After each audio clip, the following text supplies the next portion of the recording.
Me llamo Maquia Lido y soy la presidenta y ejecutiva del alumno del grupo de graduados de Thomas Jefferson.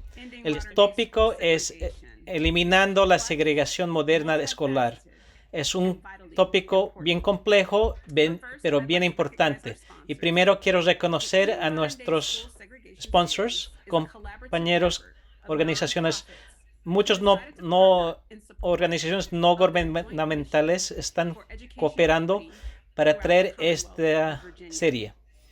La serie es traída a través de los alumnos antirracistas de Maggie Walker, los americanos asiáticos para la justicia, Casa en Acción, el Centro de Educación e Investigación de Póliza de Christopher Newport, la Academia de Lewis Academy, el NAACP de Chesterfield, el NAACP de Fairfax, NACASEC Action Fund y el Thomas Jefferson Alumni Action Group. De nuevo, un breve resumen de las situaciones que la Corte Suprema encontró que la segregación racial fue inconstitucional en 1954.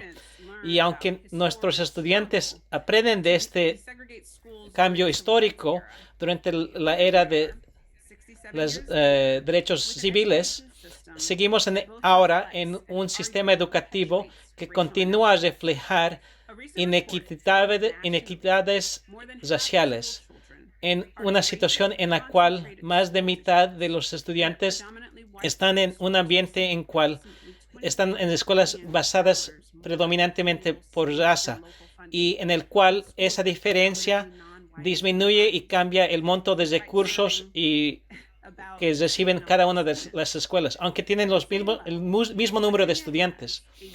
Y tenemos que decir que en Virginia hay una historia en la segregación durante el punto más alto de los actos cívicos. Hubo una resistencia masiva que opuso la desegregación y que hasta cerró sistemas escolares para no integrarlos. Y hasta creó más de 20 academias segregadas que se mantuvieron solo para blancos hasta 1976. Durante las aulas también se continúa encontrando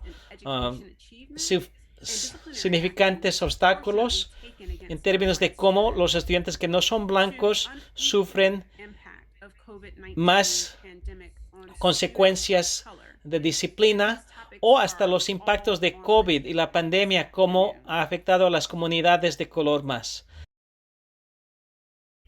Buenas noches a todos. Mi nombre es Johnny Finn y soy un profesor de geografía en la Universidad de Christopher Newport. Yo estoy aquí para hablar con Sean Perryman, el candidato para el gobernador asistente en Virginia, Sean Perryman. Y el tópico es un tópico complejo de diferentes tópicos, pero relacionados a la segregación educativa. El Sean Perryman de Nueva York vino de allá y en Manassas, Virginia. Es el primero de su familia a tener la universidad y recibió también una maestría en las leyes y comenzó a trabajar como abogado y luego de ahí comenzó a trabajar para el Capitolio. Y de ahí fue la persona más joven siendo presidente de Fairfax NAACP. Entonces, Sean, bienvenido. Muchas gracias por tenerme acá, Dr. Finn. Como dije más temprano, la conversación de esta noche será hablando de parando la segregación en las escuelas en el mundo cotidiano. Entonces, para ti, Sean, ¿qué es la segregación actual? Bueno, estoy bien agradecido de poder hablar de esta situación y hablando como la segregación, típicamente uno piensa de que es en el pasado, pero ahora nuestras escuelas en muchas formas son más segregadas que lo que eran antes. Y eso se toma en cuenta que como el dinero que va a sostener a estas escuelas viene de los impuestos de propiedad. Entonces, típicamente, dependiendo de dónde uno vive, las escuelas reciben más por estar en vecindarios de valores más altos. Y así comienza.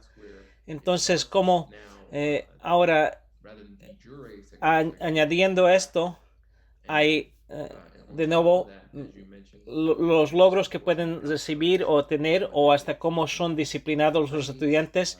Hay una disparidad en términos lo que pasa. También hablando de los educadores que hay. Acá en el condado de Fairfax no hay suficientes profesores y administradores, específicamente profesores de afroamericanos. Y eso ha sido una situación desde más de antes de la decisión de Brown en contra del borde de educación. Entonces, de principio, como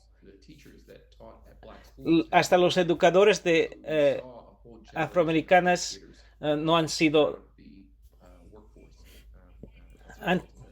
como trajo al frente este punto de la diversidad de los profesores.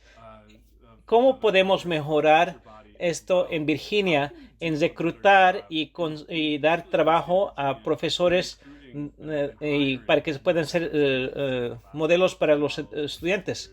Y tenemos que tomar en cuenta que lo que está pasando no es que no es intencional y que no es que no hay suficiente talento de profesores.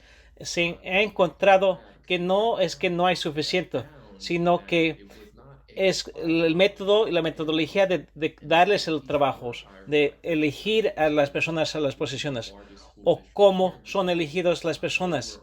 Entonces, hasta los profesores afroamericanos fueron siempre puestos en las escuelas y segregados de esa forma.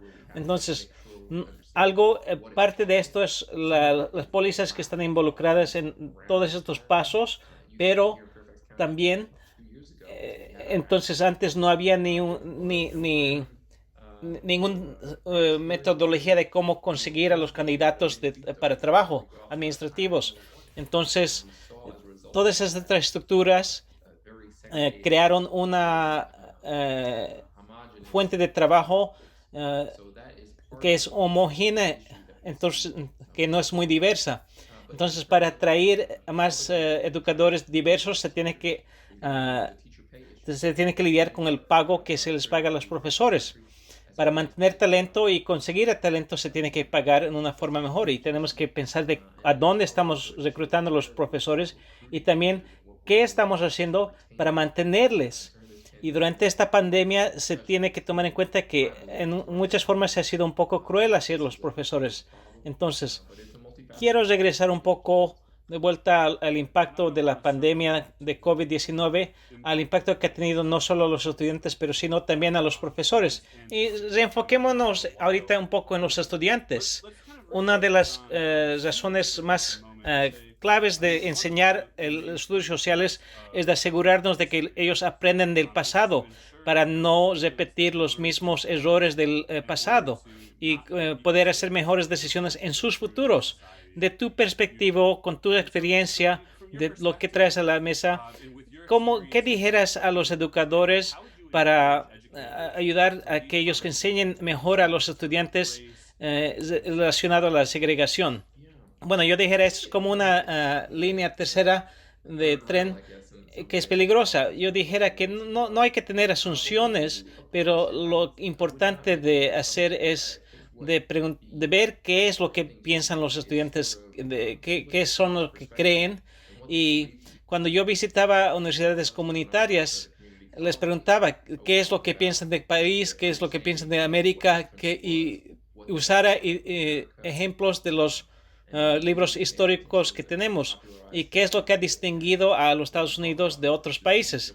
Y no tenemos necesariamente un sistema de caste, pero también cuando definimos qué es un sistema de caste, entonces comenzamos a pensar que tal vez podamos encontrar similaridades.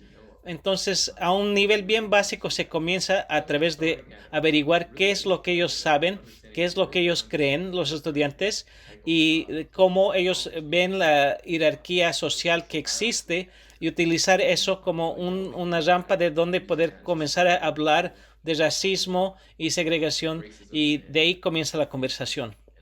realmente yo puedo ver cómo eso implica y realmente demuestra que la necesidad que tenemos de tener un cuerpo educativo más diverso. También quiero hablar entonces en términos de algunas pólizas, si por favor me provee la oportunidad de pensemos de la segregación de las escuelas modernas. ¿Qué son algunas de las dificultades o que tenemos que sobrepasar que interseccionan con lo que se dice la terminología de la elección escolar? En inglés se dice school choice. ¿Y cómo eso afecta los esfuerzos? Cuando dices elección de escuela es como el sistema de voucher. Sí, bueno, sabemos que a través de esta pandemia que los que tienen más recursos pudieron enrolar a esos estudiantes en escuelas privadas y que tenían más acceso.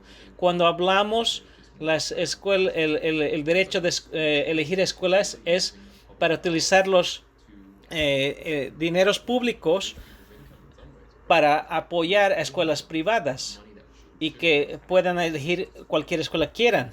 Y eso realmente disminuye a las escuelas públicas y causa que, porque esas escuelas públicas necesitan este dinero público.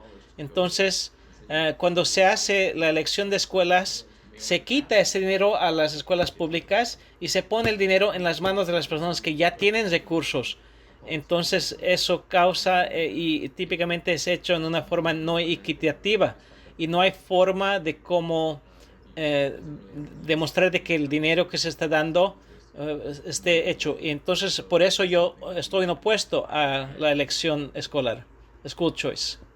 Bueno, hablando de cómo, aparte de lo que quita el dinero público, entonces hablemos un poco a dónde tiene que ir el dinero. Entonces, hay muchas investigaciones que hablan de cómo la diferencia, el impacto que es hecho a través de la educación primaria y antes de primaria, y cómo la intervención de comienzo antes de primaria para mejorar los logros estudiantiles.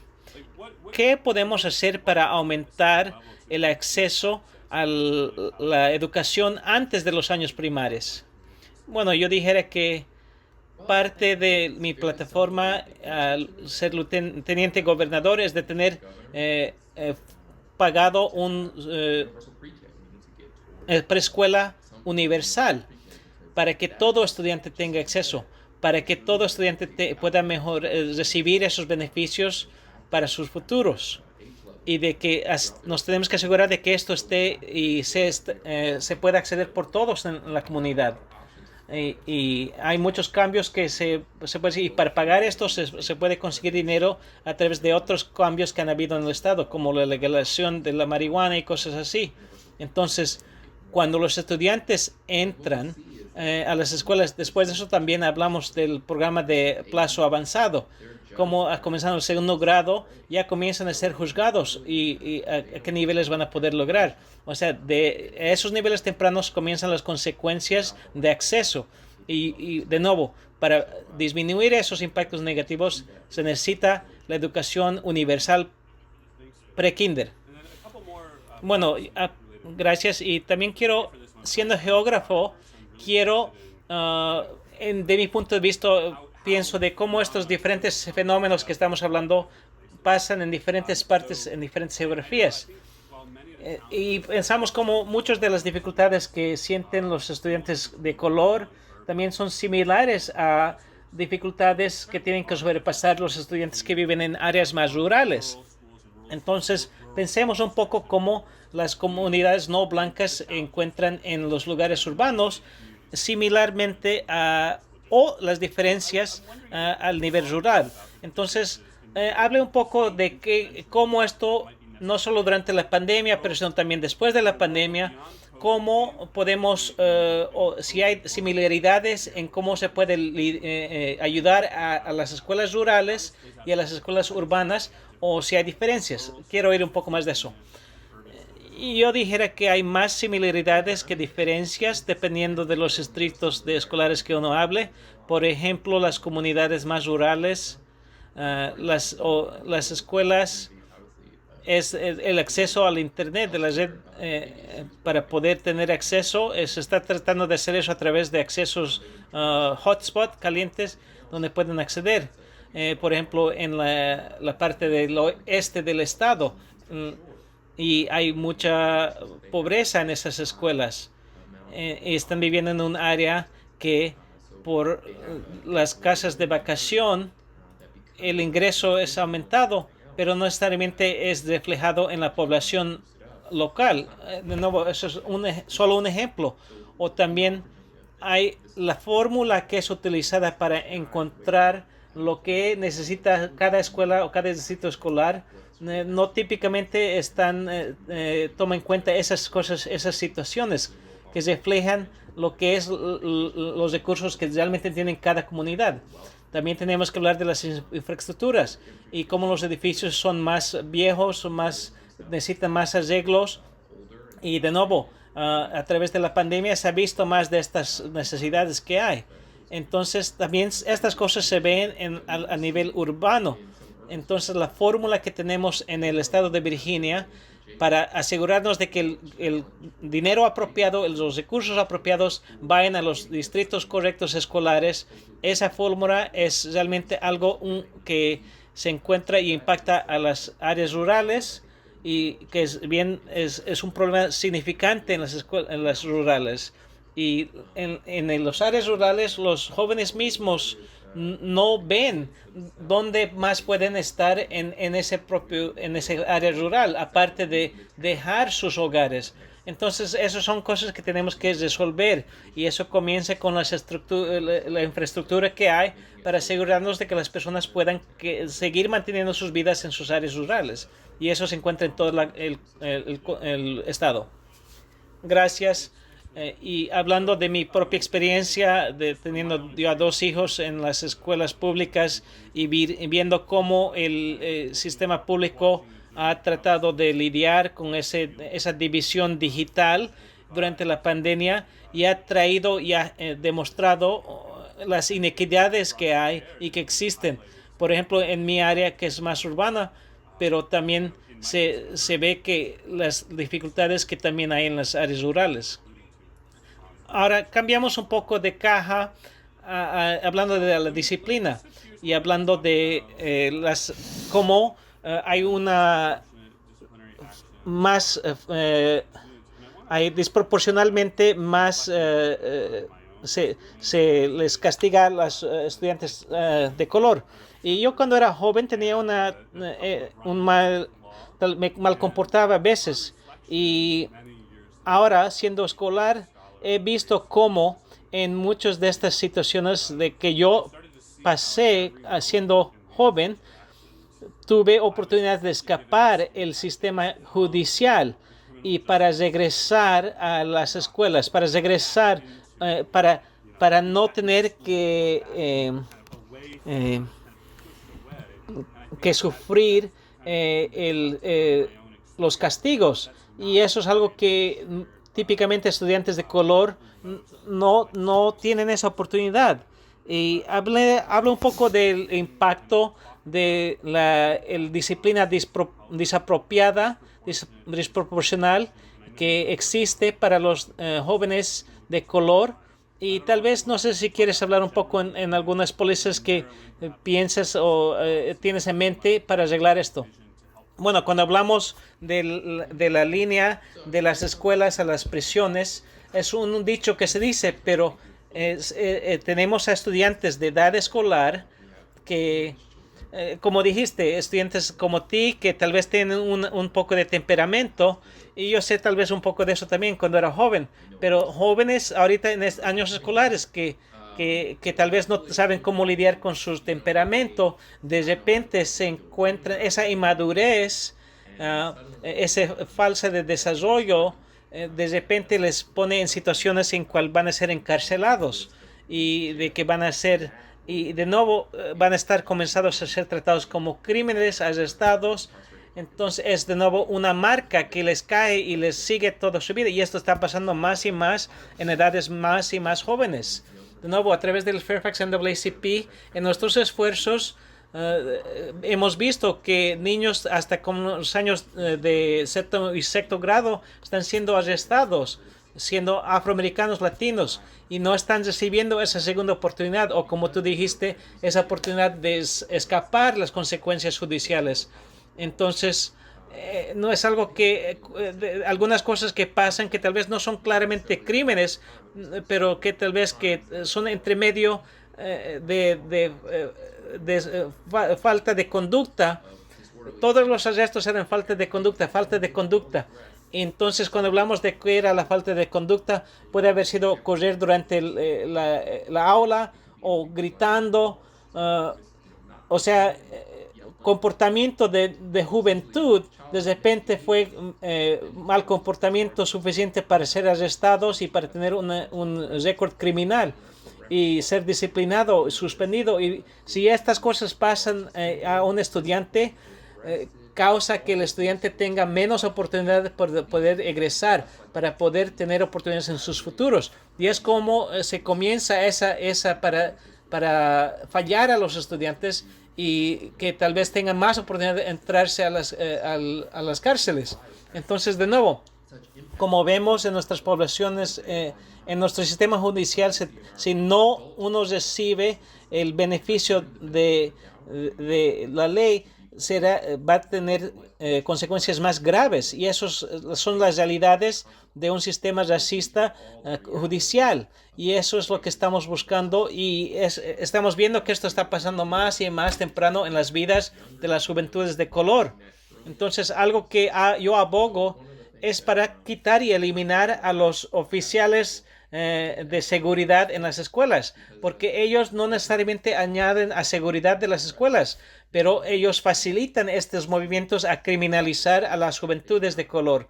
O sea, de no introducir a policías. Si uno introduce a un policía a las escuelas, de repente va a haber un aumento de arrestos y criminalización a la juventud afroamericana, a la juventud latina.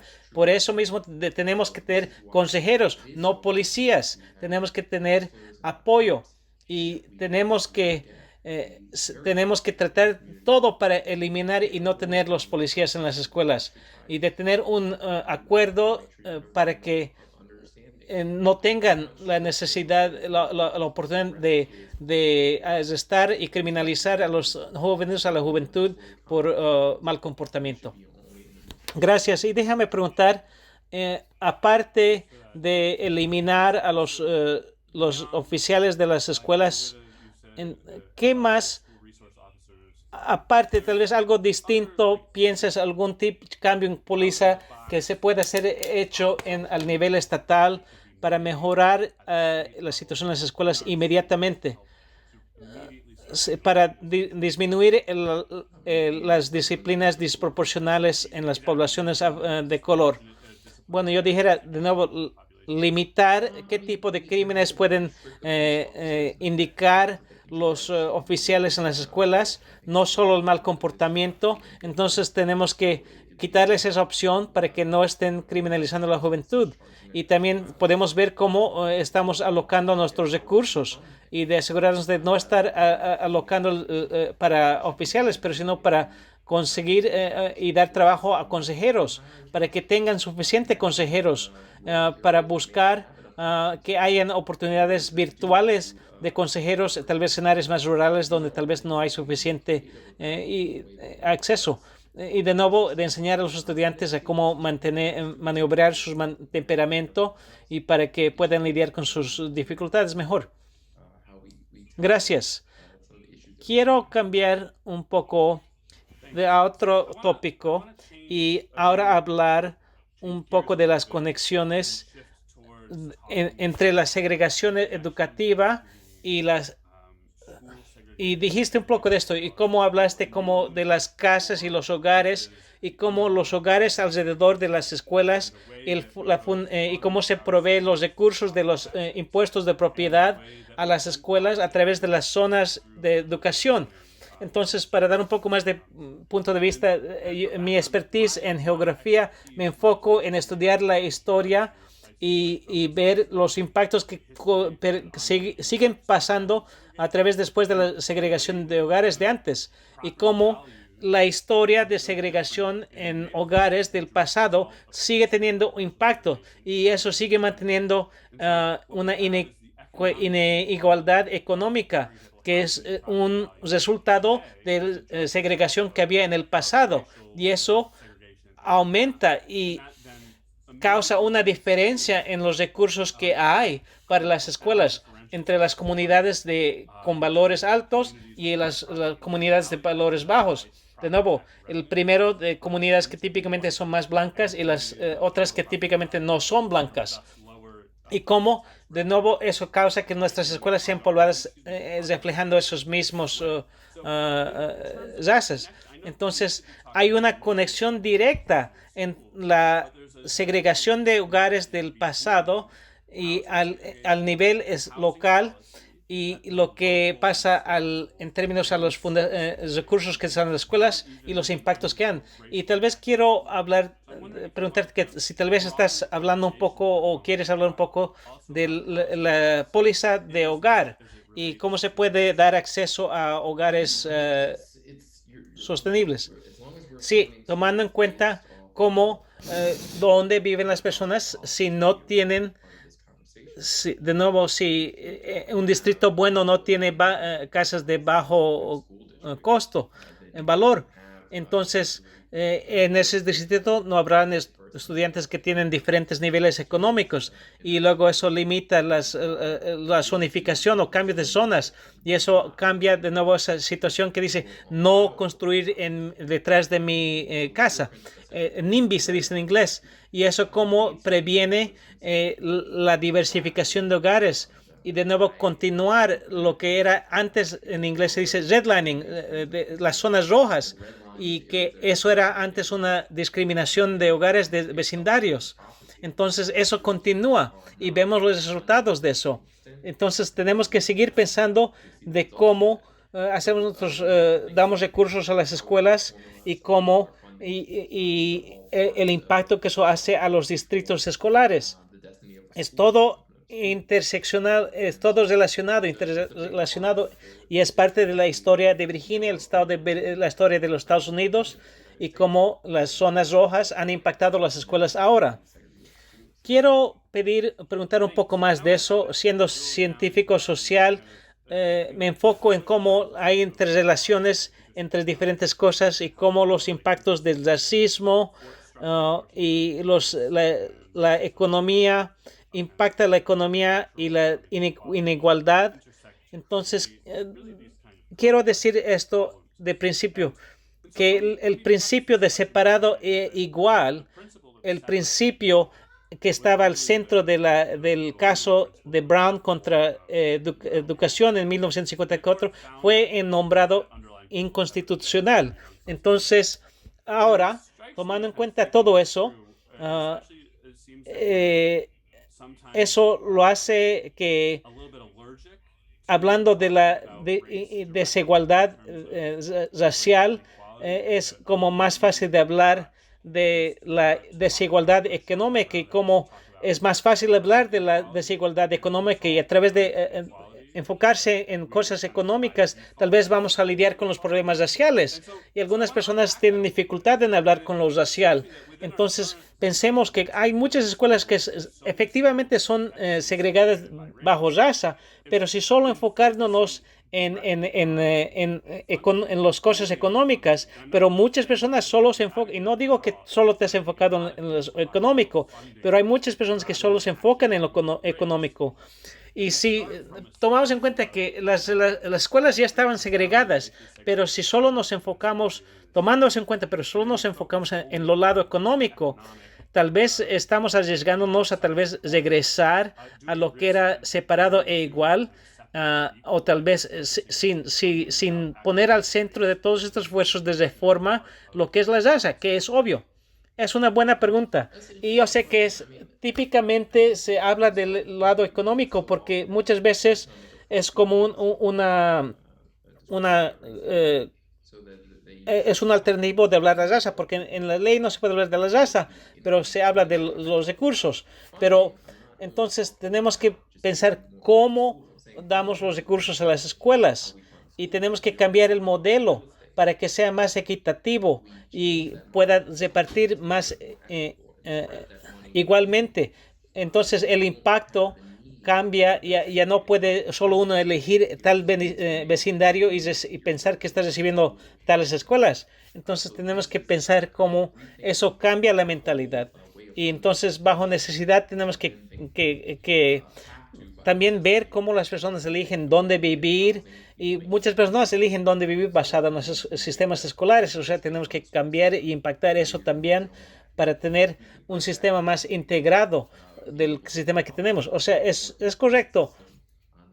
Hablando de ingresos, hablando de lo económico, no es igual hablar de qué es la raza, no, pero hay personas que también tienen eh, eh, las razas sí tienen mucho impacto en cosas, pero si hablando solo de las escuelas y solo hablando de como los recursos de las escuelas, entonces tenemos que cambiar la fórmula, tenemos que cambiar cómo se dan los recursos a las escuelas. Entonces sí tomo en cuenta el punto que hiciste. Gracias. Entonces ahora quiero hablar de la pandemia y como si estuviéramos aquí un año, 13 meses atrás, no nos imagináramos que estuviéramos aquí 13 meses después y que continuamos haciendo encuentros así en Zoom. Entonces, el impacto que ha habido, yo teniendo 2 hijos en el sistema educativo, que recién mis hijos han regresado a las escuelas en persona híbrida, recién hasta el último jueves. Entonces, he visto el impacto en mis propios hijos, en las escuelas donde ellos atienden. Todavía no se ha resuelto la pandemia y no estamos cerca todavía. Pero una vez que la pandemia esté en mejor control, seguimos con mucha dificultad causada por la pandemia. Y uno de esos lugares donde habrá esto y más impacto será en las escuelas públicas. Y seguiremos lidiando con el impacto de esto por años. Entonces, al nivel estatal de las pólizas, ¿qué necesita ser hecho para asegurarnos que la recuperación de la pandemia pueda ser más equitativo, especialmente en las escuelas públicas? De nuevo, no quiero decir de nuevo el mismo punto, pero quiero decir de nuevo que a través de esta fórmula de recursos que se da a las escuelas, de nuevo, si bajo esos números, esos son los números que luego las ayudas financieras que reciben a nivel federal, lo que reciben. De nuevo, o sea, esa fórmula es clave. También entonces hablando a los estudiantes, lo que se dice, dar alcance a lo que han faltado durante esta pandemia, tenemos que pensar un poco de que tal vez tendrán unas semanas adicionales durante el verano, o tal vez pensar un poco los calendarios o cómo hacemos las cosas. Entonces, la habilidad de la escuela virtual, y no estoy diciendo que tengamos que ser virtual híbrido todo el año, pero tenemos que tomar en cuenta que para algunos estudiantes el sistema virtual les ha servido mejor. Entonces, es algo que se tiene que notar cuando movemos de aquí adelante. Entonces, esto nos tiene que hacer reevaluar cuán de largo es el año escolar, cómo damos los recursos a las escuelas y también asegurándonos que saliendo de esta pandemia, que el acceso a la tecnología, que algunas de esta habilidad que hemos logrado tener, lo tenemos que mantener y que algunas otras partes tenemos que seguir implementando y seguir mejorando. Porque tenemos que tratar de regresar a más la metodología en personas de tendencia lo más pronto posible para este otoño. Y tenemos que evaluar cuántas horas eso significa, cuánto tiempo se tiene que estar. Y esas decisiones no se puede hacer solo por una persona en el Estado, pero me gustaría ver que hubiera un acuerdo regional y que haya una metodología universal para todo esto. Entonces habla un poco más de eso, que entonces no solo algo regional, como hizo el gobernador durante la pandemia, pero ¿qué piensas? ¿Qué visión tienes para una metodología más central una metodología que sea más adaptiva, que reconozca las diferencias en las diferentes áreas, tomando en cuenta, por ejemplo, el condado de Fairfax o la ciudad de Richmond o otras áreas más rurales. O sea, sí, tenemos que recordar que esto es algo que pudiese haber sido hecho mejor, que tiene que haber más comunicación entre los gobiernos y de que quiero ser esa comunicación entre los diferentes niveles de gobiernos para asegurarnos de que haya buena comunicación de hacer las decisiones y de que no sea unilateral y de que no solo nos enfoquemos en las cosas fáciles y las cosas más difíciles los dejemos para el resto en el futuro, pero sino que al ver todo esto y al evaluar todo esto y cómo salimos de la pandemia, tenemos que enfocarnos en un sistema más central que demuestre qué estándares son requisitos, cuántos estudiantes por aula, cuántos estudiantes por profesor, qué son los recursos necesarios. O sea, tendrá que haber mucha coordinación entre el Estado y las localidades y que haya esa comunicación y de que no sea nomás una decisión de arriba, pero sino que haya un diálogo entre el nivel estatal y las localidades. Última pregunta entonces. Bueno, hablando de otro tópico, yo sé que últimamente has salido al frente para renombrar las escuelas que tengan nombres confederados o nombres que típicamente que son más atendidas por estudiantes de color. ¿Por qué crees que es importante de renombrar a las escuelas que tienen esos nombres confederados? ¿Qué impacto tienen estas situaciones y los nombres a los estudiantes? Bueno, yo siento que es importante por muchas razones. Primero, siendo parte de NAACP, al tomar eso, pensamos que hay cosas que son muy importantes, pero cuando me involucré en los cambios, cuando se comienza a poder permitir a que puedan decir que no es racial y que no era racista esos nombres confederados, entonces pueden comenzar a decir que no había racismo y que el racismo no ha impactado nuestra situación y que todos los impactos negativos que existen. Entonces, eso no, y también tenemos que pensar qué es la necesidad de las escuelas, qué sirve, qué es la misión de las escuelas. Cuando hacemos entonces, cuando socializamos estos nombres confederados como el Robert E. Lee y les dejamos esos nombres, estamos implícitamente demostrándonos como nuestros valores. Como Jeb Stuart tenía una imagen del Jeb Stuart así con sus músculos y los atletas morenos afroamericanos tenían que estar ahí enfrente y hacer sus ejercicios enfrente. Entonces, ¿qué les estamos diciendo a los estudiantes si dejamos que estos monumentos confederados se mantengan? ¿Qué estamos diciendo de nuestra historia de la guerra civil? Si no lo cambiamos, ¿qué les estamos diciendo a nuestros estudiantes?